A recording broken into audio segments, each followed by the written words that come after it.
টিপ্পনি কাটে, আমার মুখে দাড়ি না থাকলে মানুষ আমাকে খারাপ বলে। আপনি লম্বা জুব্বা পরলে আপনারে খারাপ বলে, আমি তো লম্বা জুব্বা না পরলে আমারে খারাপ বলে। কি কথা বলেন? আপনি আজান দিলে নামাজের জন্য মসজিদে গেলে মানুষ আপনাকে নিয়ে ঠাট্টা বিদ্রুপ করে, খারাপ বলে, আর আমি তো মসজিদে না গেলে মানুষ আমারে খারাপ বলে। কারণটা কি ভাই বলেন? কারণটা কি? আপনি সমাজে খালি খালি দোষ দিচ্ছেন। আপনি বলেন সমাজের কারণে পারি না। কে বলছে? সমাজ একটা মিথ্যা কথা। আপনি যেভাবে সমাজকে পরিচালনা করবেন, সমাজ ঠিক সেভাবে আপনাকে দেখবে। আপনি ছোটবেলার থেকে এখন পর্যন্ত একদিনও মাথায় টুপি দেন নাই, হঠাৎ করে যখন টুপি দেওয়া শুরু করছেন, সমাজের মানুষ আশ্চর্য হয়। স্বাভাবিক। আমাকে সমাজের মানুষ ছোটবেলার থেকে দেখে আসছে আমার মাথায় টুপি, তো এখন যখন হঠাৎ টুপি না পায় তখন মানুষ আশ্চর্য। কি কথা বল না? আপনি মুখে দাড়ি রাখলে আশ্চর্য হয় কেন? কোনোদিন দাড়ি রাখেন নাই, হঠাৎ যখন দাড়ি লম্বা করলেন সমাজের মানুষ আশ্চর্য হলো। আমার মুখে চিরজীবন দাড়ি আছে, যখন থেকে দাড়ি উঠছে তখন থেকে দাড়ি আছে। যখন হঠাৎ করে দাড়ির মধ্যে খুর লাগায়, আল্লাহ না করুক, তখন মানুষ আমাকে নিয়ে আশ্চর্য হয়। আপনি সমাজে যেভাবে আপনাকে উপস্থাপন করবেন, সমাজের মানুষ আপনাকে ওইভাবেই দেখবে। কি কথা বলেন? আপনি বলবেন হুজুর মাথায় টুপি রাখা সুন্নাত, ধরে নেন দাড়ি রাখাও সুন্নাত, ধরে নেন ওয়াজিব না, ধরে নেন কিছু। আপনার মাথায় টুপিও নাই, ঠিক আছে, টুপি না হইলেও ইসলাম আছে, দাড়ি না হইলেও মুসলমান হওয়া যায়। কি কথা বল না? সুন্নতি পোশাক না হইলেও ধরে নেন মুসলমান হওয়া যায়। এখন বলেন আপনার মধ্যে আর হিন্দুর মধ্যে, বৌদ্ধের মধ্যে পার্থক্যটা কি? আপনার মাথায় টুপি নাই, তার মাথায় টুপি নাই, তারও সুন্নতি পোশাক নাই। আপনার মুখেও দাড়ি নাই, তার মুখেও দাড়ি নাই। তারে দেখলে আর আপনারা দেখলে পার্থক্য কি আছে? কি? তা আমি যে মুসলমান, আমার তো সেটা মাথা থেকে আরম্ভ করে পা পর্যন্ত, আমার পোশাক আশাক, আমার কথাবার্তা, আমার লেনদেন, আমার আচরণ, আমার রাজনৈতিক জীবন, পারিবারিক জীবন, সিরত সুরত, লিবাস, পোশাক, আচার ব্যবহার, সব জায়গায় বুঝতে হবে, সব জায়গায় বুঝাইতে হবে আমি মুসলমান। কি? আমার একজন নবী আছেন কি নাই? আমার একজন নবী আছেন, নবী আমার নেতা। কি আমার নেতা কে? দেখছেন? জোরে বলে না। কে আমার নেতা? কে? আমার নবী আমার নেতা। আমার একজন নবী আছে, আমার একজন রব আছে। আমার চলার জন্য আল্লাহ তাআলা আমাকে একটা কোরআন দিয়েছেন। আমি তো যেমন তেমন চলতে পারি না ভাই। আমি চাইলেই মন চাহি জিন্দেগি গঠন করতে পারি না। এটা চলবে বিধর্মীরা, তারা যা মনে চায় তা খাবে, যা মনে চায় তা করবে, যা মনে চায় সেখানে যাবে। আপনি চাইলেই যেখানে মনে চায় সেখানে যেতে পারবো না। আমি চাইলেই যা মনে চায় তা করতে পারবো না। আমি যা মনে চায় তাই খেতে পারবো না। কি কথা বলেন না কেন? বুঝতেছেন কথা? হ্যাঁ, এটাই সিস্টেম। যার বাবা আছে, যার মা আছে, যার জন্মের ঠিক আছে, সেই ছেলেকে সন্ধ্যাবেলায় বাসায় ফিরতে হয়। দেরি করলে বাবা আর মায়ের কাছে জবাবদিহি করতে হয়। কিন্তু যার বাপের ঠিক নাই, মায়ের ঠিক নাই, জন্মের ঠিক নাই, বাপকে জানে না, মাকে জানে না, ও যেখানে মনে চায় সেখানে ঘুমায়। কথা বলেন? ওরে জিজ্ঞাসা করার কেউ, জবাবদিহি করার কেউ নেই। আমি তো ঠিকানাবিহীন না। কি কথা বলেন না? আমি ঠিকানাবিহীন না? ঠিকানা আছে, আমার বাড়ি আছে, আমার একজন রব আছে, আমার একটা কোরআন আছে, আমার একজন নবী আছে। সুতরাং আমি চাইলেই যা মনে চায় তা করতে পারবো। কি করতে হবে? আমাকে দ্বীনের রাস্তায় চলতে হবে, আমাকে রবের মন জোগায় চলতেই হবে। কি কথা বলেন না? আমার সব সেক্টরে চিন্তা করতে হবে আমার রব খুশি না বেজার। যদি খুশি হয় করব, খুশি না, দেখছেন জোরে বলে না, খুশি না করব না। আমার আল্লাহ খুশি তো করব। আমার আল্লাহ কিসে খুশি? কোরআনে বলে দিছেন। কোরআন গ্রহণ করো, কোরআন গ্রহণ করে কোরআনে আল্লাহ আল্লাহ বলেছেন এই রাস্তায় খুশি, বাস চলুন।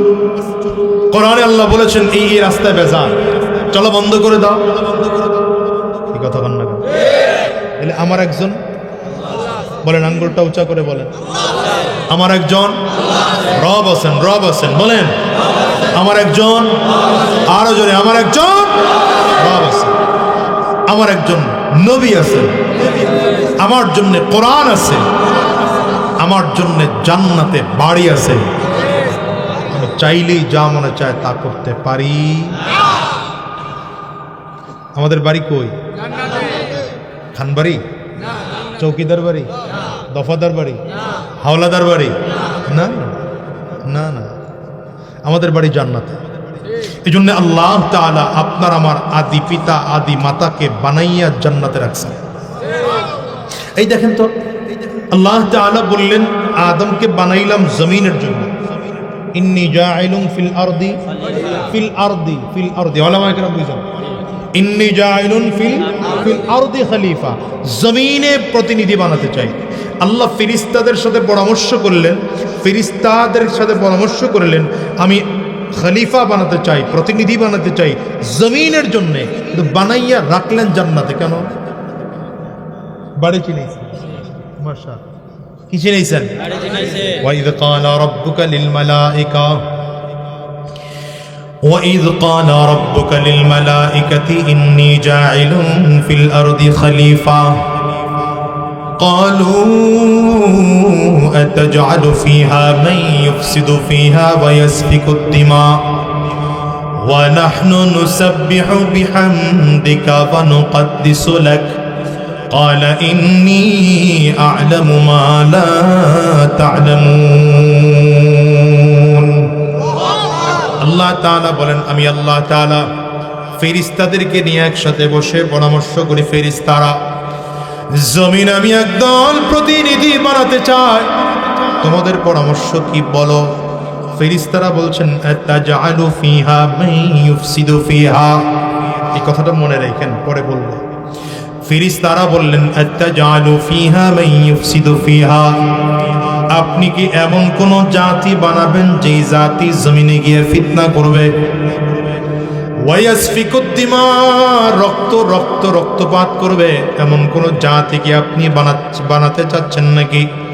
আল্লাহ বলেন ইন্নী আ'লামু মা লা তা'লামুন, এই ফেরেশতারা আমি আল্লাহ যা জানি তোমরা তা জানো না। বানাইলেন ফেরেশতারা কি বলছিলেন? আপনি এমন কোন জাতি বানাবেন, আপনি এমন কোন জাতি বানাবেন যেই জাতি দুনিয়াতে ফিতনা করবে, ফাসাদ করবে। তাহলে ফেরেশতাদের প্রশ্নের ধরন এমন, আপনি এরকম জাতি বানাবেন কেন? ফেরেশতারা এই প্রশ্ন করলো কেন? প্রশ্ন করার একটা কারণ আছে। কারণ হলো এই গোটা পৃথিবীটা একটা সময় জিন জাতির বসবাস ছিল। বলেন কাদের বসবাস ছিল? এই জিন জাতি এত দুষ্ট জাতি, নিজেদের মধ্যে মারামারি, দাঙ্গা হাঙ্গামা, রক্তপাত শুরু করেছে। যেমন এখন পিটাপিটি শুরু হয়েছে, কথা হয় না, বলতেছে না পিটাপিটি। এতদিন আওয়ামী লীগের লোক বিএনপি পিটাইছে, বিএনপি আওয়ামী লীগকে পিটায়, কথা বল না, পিটাপিটির ধুম চলতেছে। একদল আরেক দলের বিরুদ্ধে মারামারি, কাটাকাটি, হিংসা, হাসাদ। অপরাধীদেরকে শাস্তি অবশ্যই, নিরপরাধ মানুষও ওই যে আপনার সাথে একটু জমি জমা নিয়ে ঝামেলা আছে, দে 18টা মামলায় ঢুকাই দেয়। কেমন আছে না নাই? জোরে বলেন আছে না নাই? এতদিন চলছে এমন। আপনি আমার পক্ষের না, তাহলে আপনি দুনিয়ার রাজাকার, কথা হয় না। আপনি আমার দলের লোক না, তাই আপনি রাজাকার, আপনি উগ্রবাদ, আপনি আল বদর, আপনি আল কায়দা, গোটা দুনিয়ার সব অপরাধ আপনার। আর যদি আপনি আমার দলের হন, সব সব না। কেন এমন হবে? কেন এমন হবে? কেন বলেন? বরঞ্চ হওয়া উচিত ছিল এমন, অপরাধী সে অপরাধী, সে আমার বাবা হলে অপরাধী, সে আমার ভাই হলেও অপরাধী, সে আমার সন্তান হলে অপরাধী।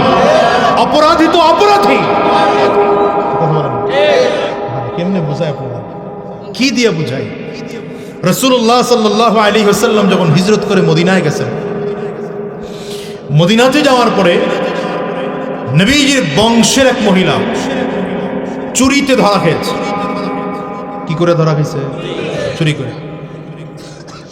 রাসূলুল্লাহ সাল্লাল্লাহু আলাইহি ওয়াসাল্লামের কাছে বিচার আসছে। খুব খেয়াল করেন কথা, মাথা নিচের দিকে দিয়ে না, মাথা আমার দিকে দিয়ে শুনেন, এদিকে আমার চেহারার দিকে তাকায়। মজলিসের আদব, যিনি কথা বলেন তার চেহারার দিকে তাকায় কথা শুনেন। তো নবীজির বংশের এক মহিলা, নবীজির বংশ কি বংশ ছিল?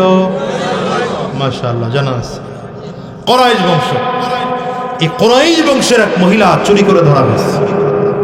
বিচারটা নবীজির কাছে আসছে। নবী আলাইহিস সালাতু ওয়াস সালামের অভ্যাস ছিল, নবীজি যখন বিচার করতেন মসজিদে নববীতে বসে বিচার করতেন এবং কোরআনুল কারীম খুলে বিচার করতেন। আছে এখন? হ্যাঁ, মসজিদে বিচার নাই, কোরআন খুলে বিচার নাই। আমি তো বলি, যেদিন মসজিদের মেম্বার থেকে বিচারকের জায়গা উঠে গিয়েছে, সেই দিন থেকে দেশের ইনসাফ উঠে গেছে। যেদিন মসজিদ থেকে বিচারটা চলে গেছে ক্লাবের মধ্যে, দোকানপাটে, বাড়ির উঠানে, সেই দিন থেকে এদেশের ইনসাফ উঠে গেছে। দ্বিতীয় নম্বর, যেই দিন কোরআন সামনে রেখে বিচার করা বন্ধ হয়ে গেছে, যেদিন থেকে বাংলাদেশে এমন শুরু হলো, এখন আর কোরআন নিয়ে বিচার হয় না। এখন বিচার করার আগে পানের সামনে পান থাকে, এরপরে আপনার বিস্কুট থাকে, দুই পক্ষ মিলেমিশে এরপরে চা থাকে, আবার বিভিন্ন নেতারা আগরবাতি টানে, আগরবাতিও থাকে। খোদার কসম, সেই দিন থেকে বিচার উঠে গেছে। আমি মাঝে মাঝে আমার এলাকায় সালিশি দেই এমন টাইমে, মাঝে মাঝে যেই টাইমটা নামাজের টাইম, তো কখনো এমন হয় যে আসরের পরে সালিশি দিচ্ছে। এলাকায় দায়িত্বে আছে, এটা জানেন তো। পালাই নাই কিন্তু আলহামদুলিল্লাহ, এখনো লাগে নাই তো পালানো, কথা কয় না তো। কিন্তু যারা তখন খুব তোড়জোড় দেখাইছে, এলাকায় দূরবীন দিয়ে খুঁজে পাই না তো, কিছু বলাও লাগে না, এমনি। আমি বলছি যে অপরাধ না করছো তারা থাকো, যারা অপরাধ করছো আমি জানি না তাদের কি হবে, খালি কথা ছিল এতটুকু। অপরাধ করো নাই, এলাকায় থাকো, কোনো অসুবিধা নাই, কথা বল না। তো কখনো এমন দেই যে আসরের সময় দিছে, আসরের নামাজ পড়ে ওই বজলি সেই বলে যে আজকের সালিশিটা এখানে হোক বলতে দেরি হয়, তো বাদী বিবাদী সালিশদার সবাই মিলে এমন জোরে না বলে মনে হয় যেন বিশাল এক অপরাধের কথা বলে ফেলেছে। না হুজুর, এখানে হবে না, হবে কই, হবে কোথায়? আমি চিন্তা করলাম, না করে কেন? এর মূল কারণ, এখানে যদি বৈশা বিচার হয় মসজিদে, বাদীও জিতবে না, বিবাদীও জিতবে না, বিচারকেরাও জিতবে না। অধিকাংশ বিচার মিথ্যার উপরে বিচার, এই কথা বল না। কি দিয়ে বুঝাই আপনার? রাসূলুল্লাহ সাল্লাল্লাহু আলাইহি ওয়াসাল্লাম মসজিদ নববীর মিম্বরে বসা, কি খুললেন? আওয়াজ করে সবাই কান। নবীর যুগের কোরআন তো এই যুগে নাই, পরিবর্তন হয়েছে না কিছু? এই 1400-1450 বছরে একটা পরিবর্তন হয়নি, কোনো অক্ষর পরিবর্তন হয়নি। তাহলে নবীর যুগে এই কোরআন দিয়ে বিচার হয়েছে, এখন পারবে না? কথা কয় না তো, এখন হবে না কেন? কই হবে, কই? এই 53 বছর তো কোরআন দিয়ে বিচার হয় নাই, এখনো তো হচ্ছে না, কথা কন না কেন?